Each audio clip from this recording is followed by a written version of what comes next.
Good morning, and welcome to the Driving To podcast, where we talk about what we're driving to health, driving to happiness, driving to success, driving to leadership, driving to relaxation. Whatever we're driving to, we talk about it, why we're driving to somewhere, usually as I'm commuting to work. So, welcome. Thank you for joining us today. My name is Matt Munnell, and I am your host of the Driving To video blog. Today, I'm driving to leadership. I want to talk a little bit about leadership and meetings and conference calls, and because it's funny, this morning, well, every Thursday I'm supposed to have a conference call with my direct reports. Every Thursday. And this morning, I'm like, I don't have any real new information to provide. And to give you a little backstory, or if you've read my blog, you know I'm on a little mission to eliminate bad meetings, bad conference calls. So I was thinking today, well, if I don't have any new information, why do I need to call the conference call? So I sent a text out to my direct reports, and I said, look, I'm going to make a deal with you. If you guys can do these three things, just three things, and commit to doing these three things today, then we won't hold our conference call today. And at the bottom, I said, okay, you're committing to these three things, and we won't have a conference call. Deal?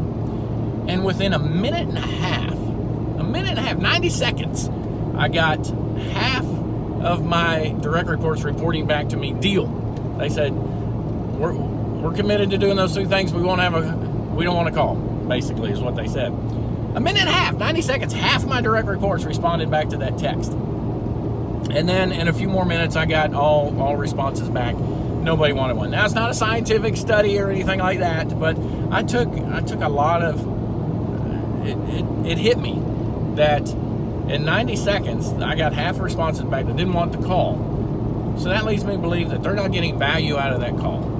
Now, the other half that took a little while to respond, maybe there's somebody in there that really did want the call, but because the other half of the group, or more than half, as people kept responding, said they didn't want it, they fell to peer pressure. So it's not scientific. Maybe I need to find a better way to do it, but I took a lot out of that half the group within 90 seconds responded back and said they didn't want the call, or that they were committed to doing those three things, so we didn't have to have the call.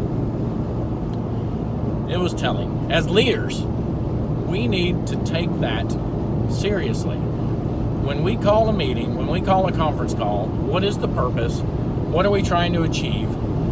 Are we wasting anybody's time? Are we providing new information or not?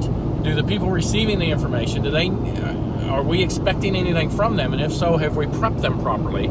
There's a lot of stuff that needs to happen before a meeting, before a conference call, that a lot of times we don't do, and I'm guilty of it as well. So I'm on a mission to try to fix that, because I like good meetings. I like good conference calls. I like, the meetings that have transparency, that we can get after it a little bit and discuss things and really get into the meat of whatever we're trying to decide upon, and then make a decision right then, so we don't have to have another meeting. I love meetings like that. It's funny, back when I was running a store and I had a new assistant manager come in and attend one of our staff meetings, our store staff meetings, the very first time, and it was a pretty raucous affair. We get after it a little bit at each other. Like I said, we like to talk about things and we don't hold back. And when the meeting was over, he was like, oh my gosh, what was that? I said, what do you mean? He goes, man, they just say things. I said, exactly. That's the culture that I foster. Trying to get people to just say things, as long as it's respectful and to the topic.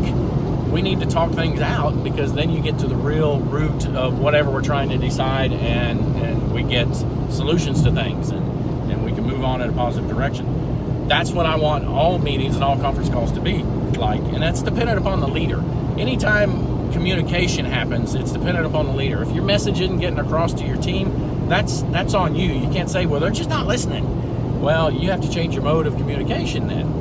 At least that's my opinion. If my team's not getting what I'm saying, if they're not understanding, if they're not following through on things, I have to change the way I'm communicating the message to them, to either get their attention or to make sure they understand, or what have you. So, again, it was an interesting experiment this morning to send that text out, and within 90 seconds get half the team to say, we don't want it.